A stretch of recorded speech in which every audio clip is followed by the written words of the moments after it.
नमस्कार, मैं भास्कर तिवारी। आप देख रहे हैं UPNewsClick.com। मैं इस समय हूँ अकबरपुर ज़िले के टांडा तहसील में। हमारे साथ मौजूद हैं यहाँ के उप जिला अधिकारी महोदय।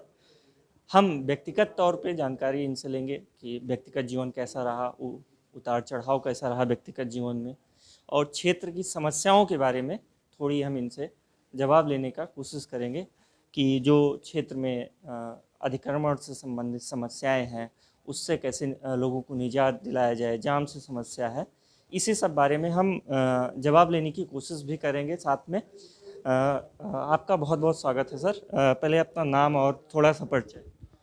मेरा नाम अभिषेक पाठक है। मैं आजमगढ़ का मूल निवासी हूँ और मेरी शिक्षा दीक्षा वहीं से हुई है। मतलब जो हुई आपकी पढ़ाई लिखाई सब आजमगढ़ से हुई। पढ़ाई की शुरुआत कहाँ से होती है, कैसे होती है? प्राइवेट एजुकेशन लेते हैं कि सरकारी विद्यालय में पढ़ते हैं? शुरू से ही सरकारी विद्यालय में हम लोगों ने पढ़ाई की है और हिंदी माध्यम मेरा रहा है शुरू से ही। तो हिंदी माध्यम के स्कूल में ही हमने सरकारी स्कूल में ही पढ़ाई की है। इंटर तक की जो शिक्षा हुई आप गवर्नमेंट कॉलेज में? हाँ, इंटर में भी और उसके बाद भी सरकारी स्कूल में ही, सरकारी कॉलेज में ही हमारी पढ़ाई हुई है। ग्रेजुएशन वगैरह? ग्रेजुएशन भी हमारा सरकारी जो है विद्यालय में ही हुआ। सिविल सर्विसेज में कब आने का मन हुआ, कैसे प्रेरणा मिली, या आपकी इच्छा कैसे जागृत हुई कि हाँ अब हमें इसकी तैयारी करनी चाहिए, इंजीनियरिंग और डॉक्टरी छोड़ के सिविल सर्विस कैसे चॉइस किया? अब ग्रेजुएशन के दौरान हम लोग आपस में सारे जो हमारे साथी थे, हम लोग आपस में बातें करते थे। सबको अलग अलग फील्ड में जाना था। चूँकि मेरे बड़े भाई श्री योगेंद्र कुमार पाठक पहले से ही जो है पीसीएस की परीक्षा पास करके और ब्लॉक डेवलपमेंट ऑफिसर के पद पर कार्यरत थे। तो मेरे प्रेरणा स्रोत शुरू से वही रहे हैं और मुझे शुरू से वही गाइड करते रहे हैं। तो उनके गाइडेंस में और फिर इसी से मुझे प्रेरणा मिली कि उनको देख के प्रेरणा मिली कि मैं भी इस क्षेत्र में जाऊं और जितनी जन सेवा हो कर सकूं। मतलब जो आपके प्रेरणा स्रोत रहे वो आपके बड़े भाई रहे, आप उन्हीं की देख के जो भी हुआ मन में हुआ कि हम सिविल सर्विसेज में जाएं। पीसीएस की तैयारी आप कहाँ से किए वगैरह, मतलब कोचिंग वगैरह कहाँ से शुरुआत होती है, कैसे आजमगढ़ से बाहर निकलते हैं? आजमगढ़ में शिक्षा ग्रहण करने के पश्चात हम लोग मतलब इलाहाबाद में मैं रहा। करीब 1 साल मैं इलाहाबाद में मैंने तैयारी की। तो वहाँ पर अपने मतलब सेल्फ स्टडी ही करते थे, कोई कोचिंग वगैरह कुछ नहीं किया था। उसके बाद लोगों ने मतलब बताया कि कोचिंगें अच्छी हैं, दिल्ली में जाइए आप प्रिपरेशन करिए, तो वहाँ अच्छे मतलब स्कोप अच्छा है। तो फिर मैं और हमारे कुछ साथी थे, हम दिल्ली के लिए हम लोग दिल्ली गए तैयारी करने के लिए। तो वहाँ पर मैंने मेंस की क्लासेस की या हिस्ट्री की क्लासेस की श्री हेमंत झा सर के उसमें जो है निर्देशन में हमने क्लासेस की। तो मेंस की मतलब कोचिंग मैंने मेंस के लिए लिया उनसे। कितनी मेहनत वगैरह करनी पड़ती है कि लोग जब इंटर पास, कोई भी लड़का इंटर पास करता है और ग्रेजुएशन पास करता है तो लोग कहते हैं कि पीसीएस या यूपीएससी की तैयारी करने के लिए बड़ी मेहनत, रातों रात पढ़ना पड़ता है। इंजीनियरिंग और डॉक्टरी से अधिक मेहनत करनी पड़ती है। इसमें इंजीनियरिंग में तो कम, थोड़ा चलाऊं हो जाता है, लेकिन इसमें बहुत सारी मेहनत करनी, ऐसा भौकाल या टाइप का ह्यूमर बना देते हैं लोग। तो कुछ लड़के कतरा जाते हैं। मेहनत क्या करनी रहती है इसके? देखिए, मेहनत का कोई विकल्प नहीं है। चूँकि यह ऐसी फील्ड है कि जहाँ पर आपको वैरायटी मतलब बहुत सारी चीज़ों को आपको जानकारी रखनी पड़ती है। इंजीनियरिंग में एक अलग फ़ील्ड होती है, डॉक्टरी एक अलग फ़ील्ड होती है, उसमें एक पर्टिकुलर एक फ़ील्ड होती है उसकी अलग। लेकिन एक सिविल सर्विस के लिए आपको मतलब हर क्षेत्र में आपको जानकारी होना आवश्यक है और बेसिक जानकारी हर चीज़ की होनी आवश्यक है, क्योंकि उस परीक्षा का यह मोटिव ही है कि आपको जानकारी हो तभी इस सेवा में आप आके अच्छा कर सकते हैं। तो आपको जानकारी अपनी बढ़ाने के लिए मेहनत करनी पड़ती है। और मैं जो तैयारी करना चाहते हैं बच्चे या जो आना चाहते हैं इस क्षेत्र में, उनसे यही कहूँगा कि मेहनत अपनी करें, जो भी ध्यान से पढ़ें और मन लगा के मतलब जितना भी पढ़ें। ये कहना कि रात भर पढ़ना पड़ता है, दिन भर पढ़ना पड़ता है, ये बातें अलग बातें हैं। अगर व्यक्ति 6 घंटा भी बढ़िया से पढ़े, मन लगा के अपने ध्यान से पढ़े, तो सफलता पा सकता है। मतलब मेहनत करना पड़ता है, लेकिन रात दिन कोई ये सवाल नहीं है कि आपको रात भर ही मेहनत करना पड़ेगा, जो भी पढ़िए मन से पढ़िए। प्रत्येक व्यक्ति की अलग अलग क्षमता होती है। कोई 2 घंटे में बहुत कुछ पढ़ लेता है, बहुत कुछ तैयारी कर लेता है, कोई 4 घंटे में कर लेता है, कोई 6 घंटे में कर लेता है, कोई उस चीज़ को 1 घंटे में ही आत्मसात कर लेता है। हर व्यक्ति की अपनी क्षमता होती है, तो हर व्यक्ति को अपनी क्षमता आकलित करके उस हिसाब से ही तैयारी करनी पड़ेगी। मतलब किसी को 1 घंटे में वही चीज़ें याद हो जाती हैं, 2 मिनट में याद हो जाती हैं, किसी को पूरा दिन लग जाता है उसे याद करने में। ऐसी हाँ। जब आप आजमगढ़ से बाहर निकले तो किन किन परेशानियों का सामना करना पड़ा? कैसे घर पे तो रहते होंगे तो भोजन वगैरह खुद से मिल जाता रहा होगा। बाहर निकले तो ये सारी समस्याएं, कैसे परेशानियों का सामना किए और अपने आप को उस रूप में ढाले? बाहर जाने के बाद किसी विद्यार्थी के लिए बहुत सारी परेशानियाँ होती हैं। उसको एक रहने के लिए स्थान चाहिए होता है, खाने के लिए व्यवस्था करनी पड़ती है। जिस तरह की सारी दिक्कतें जैसे आती हैं वैसे मेरे सामने भी आईं, सबके सामने आती हैं। हम लोग जब बाहर गए छोटे से कमरे में रहना पड़ा और कभी-कभी ज़मीन पे रहना लेटना पड़ा, सोना पड़ा। पढ़ाई के दौरान आप बहुत सारी चीज़ों से लड़ते हैं और खाने के लिए भी समस्याएँ आती हैं, तो अपने से बनाना पड़ता है। तो जैसा हाथ जैसा बना ले जाए या कहीं टिफ़िन की व्यवस्था करा ली किसी ने, तो टिफ़िन से खा लेता है। तो इस तरह की समस्याएँ आती हैं, खाने-पीने की सब समस्याएँ इससे आती हैं विद्यार्थी के जीवन में, हमारे जीवन में भी इस तरह की समस्याएँ आईं। पर इन समस्याओं से जूझते हुए ही हमको आगे बढ़ना रहता है और जो आगे बढ़ता है, जो लड़ता है वही आगे बढ़ता है। जी। मतलब बिना मेहनत के कोई चीज़ हासिल नहीं होती। नहीं, बिल्कुल नहीं। एक बात कहा जाता है कि हमारे साथ के भी कई लड़के हैं जो बाहर रहते हैं, सिविल सर्विसेज या में इंजीनियरिंग डॉक्टरी की तैयारी किए, तो उनके मुझसे अक्सर हम सुना करते थे कि सुबह का बनाया शाम को भी खाना पड़ता है, इस तरीके की समस्या लोग। और कुछ होता है कि कभी कभी दिन भर भोजन भी नहीं नसीब होता, तब भी हम लोग मेहनत करते हैं रात में बना के जब आते हैं, या कोचिंग वगैरह से होता है।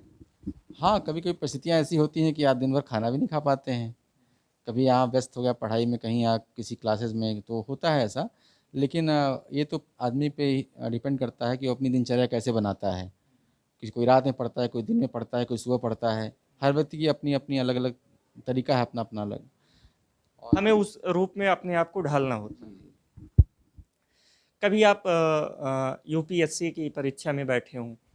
हाँ, आईएएस की परीक्षा ही प्रायोरिटी थी हमारी, तो हम भी उसमें भी बैठे हैं और कई बार हम मेंस लिखा है, इंटरव्यू भी दिया है, लेकिन अनफॉर्चुनेटली नहीं हुआ उसमें। फिर हमने जो है उत्तर प्रदेश प्रशासनिक सेवा की तरफ जो है हम लोगों ने तैयारी करना शुरू की। ये सेकंड प्लान था आपका, पीसीएस। जी, जी। हाँ, पहला प्लान यूपीएससी ही टारगेट था। पहली प्रायोरिटी हमारी तो आईएएस ही थी। क्षेत्र की समस्याओं के बारे में बात करें, आपका अम्बेडकर नगर में सबसे लंबा कार्यकाल हो गया है कि आप बहुत दिन से यहाँ अम्बेडकर नगर में कार्यरत हैं। टांडा तहसील में 1 साल लगभग 15 महीने के ऊपर हो चुके हैं आपको कार्यरत हुए। जैसी समस्या पहले थी वैसी ही समस्या आज भी बनी हुई है, जाम की। अतिक्रमण, रोडों पे कब्जा है। इसके लिए आपने अभी तक क्या किया? पिछले जब 1 साल पहले आप आए थे वही समस्या तब भी थी, वही समस्या आज भी जाम से जूझ रहा है टांडा तहसील। चूँकि टांडा एक सघन आबादी क्षेत्र है और यहाँ पर बहुत ही छोटे-छोटे मकान बने हैं और बहुत ही पुराने मकान हैं और काफ़ी सघन क्षेत्र है। इसलिए जो है सकरी रोड होने के कारण जाम की समस्या, क्योंकि दिन पर दिन जनसंख्या बढ़ रही है, यातायात के संसाधन बढ़ रहे हैं, तो ये समस्या दिन पर दिन हर एक कस्बे के लिए आती है। इस संबंध में हम लोगों ने कई बार ड्राइव चलाई हैं, कई बार जो लोग बाहर अपने सामान रख देते हैं दुकानों पे, बाहर दुकानों पे गाड़ियाँ खड़ी होती हैं, उनको हटवाया, चालान किया और इस तरह समस्या से मुक्ति दिलाने की कोशिश की है। हम लगातार प्रयास कर रहे हैं, परंतु मूल रूप से जो ये है कि वो अतिक्रमण क्या कहें, वो बहुत पुराने मकान बने हुए हैं, उनको इस तरह से किसी को तोड़ देना, हटा देना हो नहीं पाता। इसलिए समस्या भी है, लेकिन जब बाईपास का उपयोग होने लगेगा धीरे-धीरे, तो उससे जो है ये समस्या से निजात मिल जाएगा। कहते हैं राजनीतिक दबाव की वजह से भी अतिक्रमण नहीं हट पाता है। ऐसा कहीं ना कहीं राजनीतिक दबाव भी आ जाता है, हम अधिकारी लोग हटाने जाते हैं। जब हम छोटे-छोटे कुछ कार्य करते हैं तो अतिक्रमण के संबंध में तो कभी-कभी ऐसा होता है, हमारे पर प्रेशर आ जाता है, लेकिन हम अपने कार्य को करते हैं, जो हमारा कार्य है वो तो करते हैं। कितनी बार अभियान लगभग चलाया गया अतिक्रमण के खिलाफ? अभियान कई बार चलाए गए हैं, अब तो मुझे गिनती याद नहीं, कई बार हमने कोशिश की। जब भी हम रोड पे अभी भी निकलते हैं तो भी हम लोग कोशिश करते हैं कि अतिक्रमण ना हो और उनकी दुकानों को अंदर कराया जाए, जो बाहर अपने सामान रख देते हैं। या नोटिसें भी जारी की हैं कई लोग के ऊपर, नगर पालिका से जुर्माना भी लगा है, उनसे जुर्माना जमा भी कराया गया है। तो इस तरह से ड्राइव चलती रहती है। पर अभी कोविड के कारण और समस्या आने के कारण हम लोगों ने जो मुख्य हमारा कार्रवाई थी उसको हम कर नहीं पाए हैं अभी तक, क्योंकि कोविड की समस्या के कारण बहुत सारी समस्याएं उससे हो गई। तो अतिक्रमण का अभियान हम पूरी तरह से कर नहीं पाए हैं अभी तक। काशीराम आवास को लेके क्या चर्चाएं रही हैं, जो पिछले दिनों अतिक्रमण वहां से हटवाया गया है, अवैध कब्जे वहां थे, पात्र लोगों के नाम अलॉटमेंट था लेकिन पात्र लोग वहां रह नहीं रहे थे, क्या था पूरा मैटर क्या था? काशीराम आवास को आवास विकास ने बनाया था और उसके बाद से ही उसमें जो है अभी तक आवंटन नहीं हुआ था। और इनको पात्रों को जो आवंटन पत्र मिले थे उसमें से बहुत सारे लोग जो ऐसे हैं जो कि अलग अलग जगहों कहीं जहाँ जिनको आवंटन हुआ था उसके अलावा कहीं और रह रहे थे, क्योंकि उनके जो मकान थे उनमें दूसरे लोगों ने अवैध कब्जा कर रखा था। तो और बहुत सारे ऐसे आवंटी हैं जो बाहर रहते हैं, किसी तरह से रहते हैं और उनके मकानों पे अवैध रूप से अन्य लोगों ने कब्जा कर रखा था। तो हमारी अभी कार्रवाई ये चल रही थी कि इसमें जो लोग अवैध रूप से काबिज हैं उनको वहाँ से हटाया जाए, जो मूल आवंटी हैं उनको वहाँ पर हम लोग स्थापित करें ताकि वो अपना आवंटन प्राप्त कर सकें।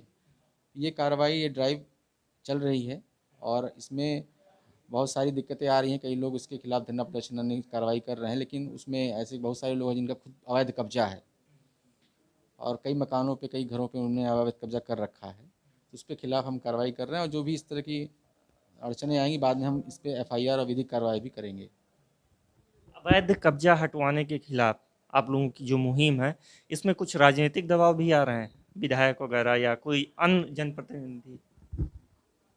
ऐसा कुछ नहीं है और हम इसके बारे में कुछ कह नहीं सकते हैं। ये तो कहीं ना कहीं हम मान लें कि ऐसा है? ऐसा ऐसा नहीं है, जो नियम संगत है उसके लिए सभी लोग मदद करते हैं। नहीं तो किस तरीके की अड़चनें आई आपको कार्रवाई करने में जो अभी तक नहीं हो पाए पूर्ण रूप से? अड़चनें आई हैं, विरोध होता है, हर काम, हर इस तरह के काम में विरोध होता है। बहुत सारी अड़चनें आई हैं जो कि आपको बहुत सारी अड़चनों के बारे में बताया नहीं जा सकता है। तो अब वो जो अड़चनें आती हैं उस वक्त उसको टैकल किया जाता है। तो हम अपनी कार्रवाई करेंगे, जो अड़चनें आएंगी उसको दूर करने की कोशिश करेंगे। मेडिकल कॉलेज और टांडा स्वास्थ्य केंद्र पे जो ऑक्सीजन प्लांट लगा है उसका उद्घाटन तो हो गया, लेकिन कहते हैं कि अभी तक ऑक्सीजन की सप्लाई अस्पतालों को नहीं हो पा रही है, क्या कारण क्या है? नहीं, ऑक्सीजन प्लांट की शुरुआत हो गई है और ऑक्सीजन प्लांट की सप्लाई भी होने शुरू हो गई है। चूँकि अभी जहाँ पर ऑक्सीजन की ज़रूरत नहीं है तो वहाँ पर अभी ऑक्सीजन तो देने की ज़रूरत है नहीं, तो वहाँ व्यवस्था है। और ऑक्सीजन मतलब जब भी उसकी जो आवश्यकता पड़ेगी तुरंत ऑक्सीजन उसको दी जाएगी, क्योंकि भी वहाँ जो कोविड सेंटर हमारा है वहाँ पर भी कोई मरीज़ नहीं है, तो वहाँ पर ऑक्सीजन अभी सप्लाई देने की ज़रूरत नहीं है। जब ज़रूरत होगी तो फिर उस वक्त सप्लाई दी जाएगी। मतलब सिर्फ कोविड मरीजों को ऑक्सीजन देने के लिए वो प्लांट लगाया गया है? नहीं, जो एमसीएचबी टांडा में लगा हुआ है वो तो अभी जो है कोई भी मरीज आएगा तो उसके लिए, और मेडिकल कॉलेज में उसके लिए दिया जाएगा, ऑक्सीजन सप्लाई होगी। लेकिन ऐसा भी जहाँ पर मरीज नहीं है तो वहाँ पर सप्लाई अभी जब आएंगे मरीज तभी सप्लाई दी जाएगी। मतलब कोई कोविड के अलावा और अन्य भी नहीं मरीज है? जी, मेडिकल कॉलेज में जो मरीज हैं उनको सप्लाई दी जा रही है। हमारे अभी एमसीएच विंग में अभी कोई इस तरह का मरीज नहीं है तो उसको सप्लाई कैसे दी जाएगी। लास्ट में छात्रों को जो इस समय यूपीएससी और पीसीएस की तैयारी कर रहे हैं उनको क्या संदेश, मोटिवेशन क्या देना चाहते हैं? मौके पे मैं ये संदेश देना चाहूँगा कि जो तैयारी कर रहे हैं वो अपना पूरा जो समर्पण है वो तैयारी को लगाएं, पूरी मेहनत से तैयारी करें। यह जो परीक्षा है कोई ऐसी परीक्षा नहीं है जिसे कोई पास नहीं कर सकता, हर व्यक्ति पास कर सकता है। ज़रूरत है लगन से, मेहनत से और अपनी पूरी ईमानदारी से वह अपनी मेहनत करे, इस एग्ज़ाम में उसको सफलता निश्चित रूप से मिलेगी। और यदि आप अपना संपूर्ण इसमें नहीं देते हैं, संपूर्ण मेहनत नहीं करते हैं, तो कहीं ना कहीं असफलता आपको मिलती है। तो इसलिए अपनी संपूर्ण जितनी आप मेहनत कर सकें, जितना आप अपना दे सकें इस परीक्षा के लिए, उतना समर्पण करें। बहुत बहुत धन्यवाद आपका हमारे साथ जुड़ने के लिए। ये थे टांडा तहसील के उप जिला अधिकारी महोदय जिससे हमारी वार्ता हुई। हर सवाल पे बेबाकी से इन्होंने जवाब दिया। अतिक्रमण से शायद समस्या हो, काशीराम आवास की जो भी घटना रही हो उसमें बेबाकी से इन्होंने बताया। जो भी रहा, व्यक्तिगत जीवन के बारे में भी बताया। एक कहा जाता है कि हमेशा जो सपने देखे जाते हैं वो ऊंचे सपने देखे जाते हैं। कभी भी देखिए, ऊंची उड़ान का सपना देखिए, लेकिन ऊंची उड़ान का सपना देखने के साथ साथ आप मेहनत भी करिए। मेहनत की कोई परसीमा नहीं होती है, कोई आखिरी स्टेज नहीं होता है कि हाँ मेहनत आपको यहाँ करनी है। मेहनत खूब करिए, तभी आपको सफलता हासिल होगा। उप जिला अधिकारी महोदय जी का कहना है कि पूर्ण मन से की गई मेहनत, उस पे सफलता जरूर प्राप्त होती है। अगर आप पूरे मन से मेहनत नहीं करते हैं तो आप सफल जिंदगी में नहीं हो पाएंगे। इसलिए जब भी मेहनत कोई काम भी करिए, आप पूर्ण मन से करिए, लगन से करिए, मेहनत से करिए, आपको सफलता जरूर प्राप्त होगी। धन्यवाद।